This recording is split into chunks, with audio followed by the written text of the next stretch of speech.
EA Sports. It's in the game. So we've kind of talked about what the structure is for Season Showdown. One of the main key elements to earning extra credit is strategy, and Russ had a big hand in helping out determining what the strategy elements are. So Russ, you want to tell them a little bit about that? Yeah, one of the first ways we start with strategy is actually what we call our game planning menu. Going to be able to go in there and kind of set up how your AI is going to run if you want to, go for a interception or swat the ball. Based on how you set your defense up or your offense up is going to provide you with those extra credit points. If you get the pick when you were going, told your guys to go for the pick, extra credit's coming your way. So when you first start the game up, the game planning menu is going to be there. A lot of the examples we have, one of our favorites is actually, what we call, break a big run or protect the ball. Like I said, it's truly a risk-reward system. So when you go in there and you choose to break a big run, you're going to break a few more tackles, but your fumble chance is going to be increased, which, is a very aggressive setting. And conversely, we have the conservative aspect of protect the ball, where you can go in there and you're not going to break nearly as many tackles, but your fumble chance is extremely low. On the defensive side, it works kind of the same way, where it's aggressive and it's conservative, which is strip ball versus wrap up tackle. And again, it's the same type of thing with same thing as the break tackle one. We go in there and we say, if you want to be a lot more conservative and you're tired of getting face mask penalties, you can go in and say, just wrap up tackle. And again, your tackle chance is going to be higher, but you're really not going to get any turnovers because you're trying to be nice and conservative. And it's also great the ease of use of getting to this. It's in the play call screen. At any point you press that left trigger, it will come up, and you can set everything at that point. You can make everything globally if you want to. So you're at the end of the game, you're trying to preserve your victory. You don't want do anything stupid. Set everything globally to be conservative play. Conversely, if you want to go very aggressive, you need to get that ball back on defense. You can set everything globally to go for an aggressive style of play. Along with that too, defensive keys.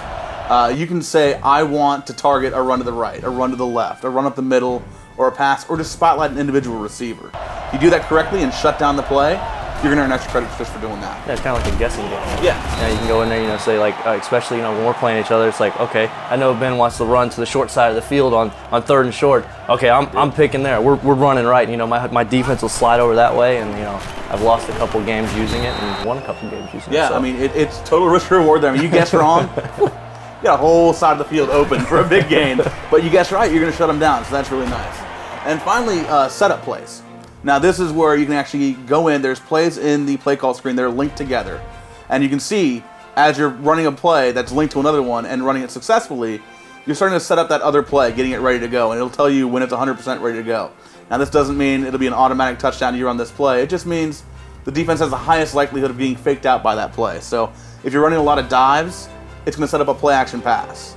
And so when you run that play action pass 100% set up, you have a good chance of having the defense get faked out by that. Run that successfully, more credits come your way. Yeah, it's really neat, especially when you see, like, on the example you're talking about, especially dives, you'll actually see defensive linemen start pinching in. Mm-hmm. You'll see, safeties start walking up, and all of a sudden, run that play action, middle gets a little more open, get a little coverage one-on-one on the outside, and 2 touchdowns have happened. It's not just running a running play to set up a play action. There are passing plays that will set up other passing plays and routes, and based on that, you can run a passing play to set up a screen pass. You can have runs that set up other runs. There's a definite variety of what it's not just running a dive to set up a play action. There's a lot of variety of what you can set up. Actually, it works backwards too, right? So if you're a team that likes to set up the run by using the play action, because the idea is it's football, using the same look, running up in the same formations and running the same types of right off the initial snap. When you run that play action, okay, we're seeing play action, and then when you actually turn around and run the ball, they're still looking play action. So their first step is going to be back, which allows you get a couple extra yards up the middle. Yeah, and you're going to find yourself running plays out of the same formation a lot more now. I definitely do that myself. You're not going to hop around from ace to I form to shotgun. You're going to want to stay in a consistent package and a consistent group to try and get these setup plays run more effectively. The other nice part too is you don't have a time limit that you need to run this play that's effectively 100% set up. You can wait and hold on to that play and use it when you need it. So it's not a situation where you set it up and then you've got 5 plays to run it.